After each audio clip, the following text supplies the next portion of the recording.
सगियों के करीब गांव सुमर खान सिंध के रिहायशी नौजवान को कराची के सच्चल गोठ में बेदर्दी से कत्ल कर दिया गया। नौजवान की लाश गांव पहुंचने पर घर में कोहराम मच गया। रिपोर्ट के मुताबिक सगियों के करीब गांव सुमर खान सिंध के रिहायशी 18 साल नौजवान जफर अली वल्द खान मोहम्मद को कराची के सच्चल गोठ में गोलियां मारकर बेदर्दी से कत्ल किया गया। लाश जब सोबोदेरो के करीब गांव सुमर सिंध में पहुंची तो घर में गमो अंदोह की फिजा छा गई।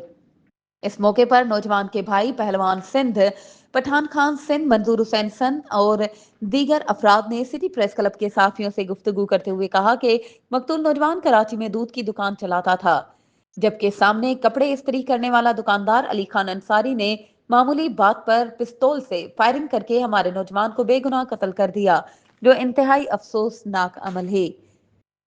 दरेन असना गांव सुमर सिंध में मरहूम की लवाहिकीन से ताजियत का सिलसिला जारी है। इस सिलसिले से सिटी प्रेस क्लब सगियों के सदर फिदा अब्बासी, सगियों के सीनियर सहाफी कादर बख्श भमरो और दीगर अफराद मकतूल नौजवान के वर्सा के डेरे पर पहुंचे और इनसे ताजियत की। मजीद खबरों और अपडेट्स के लिए हमारे चैनल को सब्सक्राइब करें और बेल आइकन को प्रेस करना ना भूलें।